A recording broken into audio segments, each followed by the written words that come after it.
PMN news. গতকাল বিকেল 4টার সময় আলিপুরদুয়ার বিজেপি কার্যালয়ে ফালাকাটার বিধায়ক দীপক বর্মন, সম্পাদক মিঠু দাস এবং শঙ্কর সিনহার উপস্থিতিতে সাংবাদিক সম্মেলন অনুষ্ঠিত হলো। মূলত মাদারিহাট নির্বাচন কেন্দ্রের চার্জশিট দাখিল করল ভারতীয় জনতা পার্টি। উপনির্বাচনে মাদারিহাট বিধানসভা কেন্দ্রে বিজেপি হাত থেকে তৃণমূলে চলে যায়। নির্বাচনের সময় তৃণমূল কংগ্রেস নানা রকম প্রতিশ্রুতি দেয়, কিন্তু এই প্রতিশ্রুতি একটিও রাখতে পারেনি। সেই কারণেই আজ চার্জশিট দাখিল করল জনসমক্ষে। প্রধানত বীরপাড়ার রেলওয়ে ওভারব্রিজ প্রতিশ্রুতি দেওয়ার পরেও এখনও পর্যন্ত কাজ শুরু হয়নি। হান্ডাপাড়ায় বাঁধ তৈরির বিষবাহ জলের তলে। জলমাইট ফেলার জন্য জনবসতির জমি দূষিত হচ্ছে, দূষণ বাড়ছে বীরপাড়া এলাকায়। তার কোনো সমাধান করতে পারেনি বর্তমান সরকার এবং ওই এলাকায় গরু পাচার চলছে অবাধে। গরু পাচারের মাস্টারমাইন্ড খোদ পঞ্চায়েত সদস্য সাজ্জিদ আলম শীর্ষ নেতা বা পুলিশ প্রশাসন কোনো রকম ব্যবস্থা নেয়নি। জয় বীরপাড়া চা বাগান বন্ধ, বাগানের গাছ কেটে নেওয়া হচ্ছে, অর্থ সংকটে ভুগছে। চা শ্রমিক তার উন্নয়নের কথা বলেও কোনো রকমভাবে সাহায্যের হাত বাড়ায়নি। সোজাসুজিভাবে বর্তমান মাদারিহাট কেন্দ্রের বিধায়ক জয়প্রকাশ টপ্পকে আক্রমণ করলেন বিজেপির বিধায়ক দীপক বর্মন। তিনি আরও বলেন, আলিপুরদুয়ারের বিধায়ক সুমন কাঞ্জিলাল, যিনি বিজেপি টিকিটে বিধায়ক হয়ে বর্তমানে তৃণমূলে চলে গেছেন, উনি অনেক প্রতিশ্রুতি দিয়েছিলেন তৃণমূলে যাওয়ার আগে আলিপুরদুয়ারের অনেক উন্নয়ন করবেন। তার ছেটেফোঁটাও করেনি এখনও পর্যন্ত, বরং উনি জেলা হসপিটালের রোগী কল্যাণ সমিতির সভাপতি। উনি নিজেই দুর্নীতির সঙ্গে যুক্ত। লাশ কাটা ঘরে যেসব বাইরের মৃতদেহ আনা হয়, সেই দেহের আত্মীয় স্বজনদের কাছ থেকে তোলাবাজি করেন। হাসপাতালে কোনো উন্নয়ন হয়নি, সব যন্ত্র প্যাক। এই কথার প্রতিক্রিয়া জানাতে চাওয়া হলে বর্তমান আলিপুরদুয়ারের বিধায়কের কাছে উনি জানালেন, বিজেপি মানসিকতা এত জঘন্য যে মৃতদের কাছ থেকে টাকা তোলার কথা বলছে। উনি আরও বলেন, বিধানসভা চলছে, বিধানসভার অধিবেশন ছেড়ে গিয়ে দীপক বর্মন ওখানে কাদা ছোড়াছুড়ি করছে। উনি ভোটের আগে সস্তা রাজনীতি না করে স্বচ্ছ রাজনীতি করুক। কিন্তু এখনও পর্যন্ত আলিপুরদুয়ারকে কোনো রকম বড় প্রকল্প দেয়নি। অতএব দীপক বাবুর বড় বড় কথা না বলাই ভালো। মাদারিহাট বিধানসভা আর একদিকে ছিল হলো ফালাকাটা বিধানসভা। সেই লকিতলা ঘাটের ব্রিজ 1993 সাল, বাংলার হলো 1400 সালে সেটা ভেঙে গিয়েছিল বন্যায়। সেই ব্রিজ তারা তৈরি করে দিবে বলে প্রতিশ্রুতি দিয়েছিল। তিনি প্রতিশ্রুতি দিয়ে গেছিলেন সেই ব্রিজ তারা তৈরি করবে। সেই ব্রিজ তারা আজও তৈরি করতে পারেনি। এমনকি সেই বিষয়ে যে কথা এগোচ্ছে সেটাও তারা এখনো করতে পারেনি। সেখানে বীরপাড়া রেলওয়ে ওভারব্রিজের কাজ, যেটা বারবার করে রেল মন্ত্রক থেকে সেখানে চিঠি দেওয়া হয়েছে এবং বলা হয়েছে যে সম্পূর্ণ খরচ রেল দিতে প্রস্তুত আছে, তা সত্ত্বেও তারা সেখানে জমি দেয়নি। আর জমি না দেওয়ার কারণে সেখানে একটা বড় অংশের মানুষ সেই ওভারব্রিজ না হওয়ার জন্য বারবার সেই জ্যামে পড়ে যাচ্ছে। আমরা জানি মাদারিহাটের বীরপাড়ার সেই জ্যাম, সেটা একটা মারাত্মক জ্যাম। এছাড়া সেই সময়ে যখন উপনির্বাচন হয়, জয়প্রকাশ টপ্প মহাশয় যে সমস্ত বিষয়গুলো তিনি বলেছিলেন, সাধারণ মানুষকে তিনি উন্নয়নের জোয়ারে ভাসিয়ে দেবেন, তাদের প্রতিশ্রুতিগুলো ছিল যে আপনারা এতদিন বিজেপির উপরে ভরসা করেছেন, তো আপনারা একবার অন্তত পক্ষে তৃণমূলকে দিন, এরকম বক্তব্য তারা রেখেছিল। কিন্তু দেখা গেছে যে সেই জায়গায় তারা ক্ষমতায় আসবার পরে কাটমানির হার আরো বেড়ে গেছে। এখন 1,20,000 টাকার একটা ঘর পাওয়ার জন্য, সরকারি আবাস যোজনার সুবিধা পাওয়ার জন্য সাধারণ মানুষকে ন্যূনপক্ষে 20,000 টাকা তাদেরকে দিতে হচ্ছে কাটমানি হিসাবে। সেই কাটমানি না দিলে সেখানে কিন্তু কিছুমাত্র সেখানে পাওয়া যাচ্ছে না। সেখান দিয়ে প্রচুর পরিমাণে গরু পাচার হচ্ছে।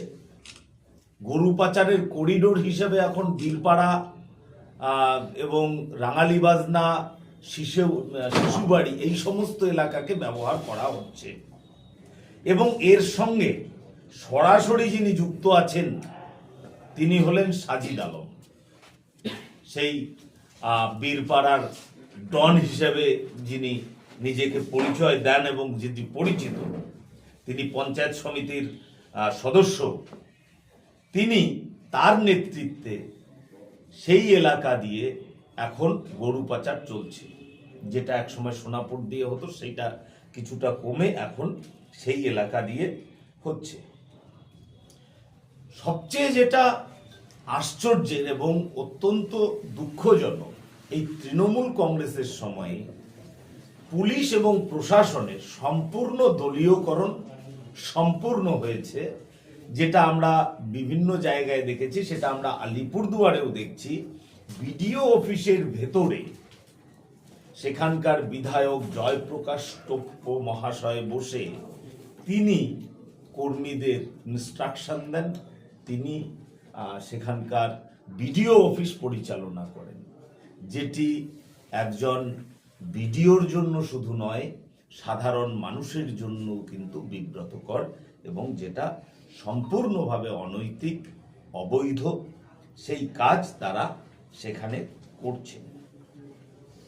আমরা জানি বীরপাড়ার একটা বড় সমস্যা ডলোমাইট লোডিং আনলোডিং, অর্থাৎ সেখানে একটা প্রচুর পরিমাণে ডলোমাইট সেখানে লোড হয়, স্বাভাবিকভাবে বাইরে থেকে ট্রাকে আসে এবং সেখানে আনলোড হয়।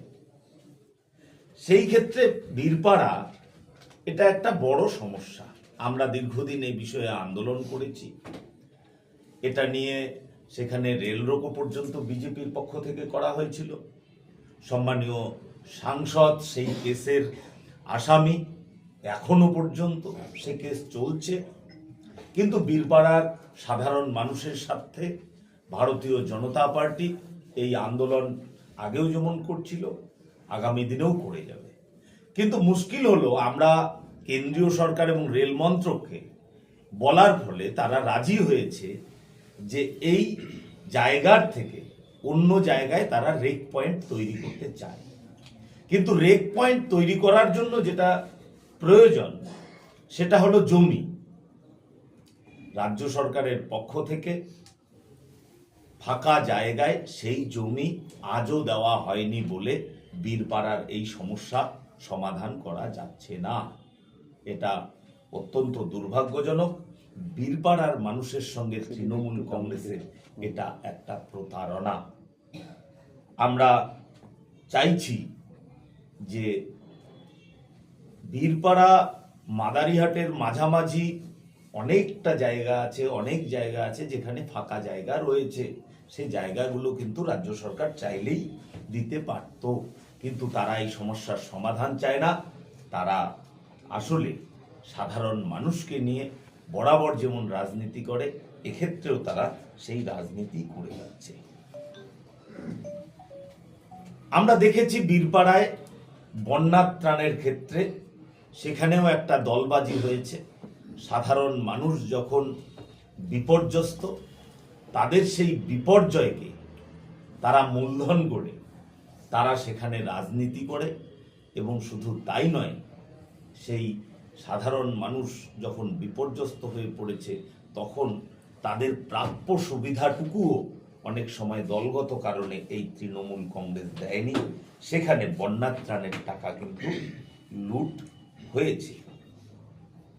তারপরেও এত কাজ বাকি থাকা সত্ত্বেও যখন মাননীয় মুখ্যমন্ত্রী আলিপুরদুয়ারে প্রশাসনিক সভা একটি করলেন, সেই সভায় বিজেপির আমরা যে সমস্ত বিধায়ক রয়েছি তারা সেখানে আমরা আমন্ত্রিত ছিলাম না, কিন্তু মাদারিহাটের বিধায়ক জয়প্রকাশ টোপ্প মহাশয় সেখানে ছিলেন।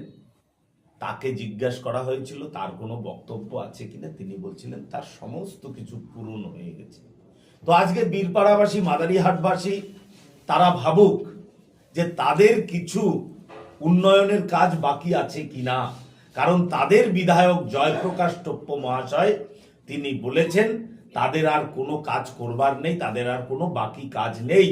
তারা মুখ্যমন্ত্রীকে বলেছে, তিনি যথেষ্ট সন্তুষ্ট। তো সেই জায়গায় দাঁড়িয়ে जनहित से जुड़ी खबरों के लिए PMN न्यूज को लाइक करें, शेयर करें और चैनल को सब्सक्राइब जरूर करें।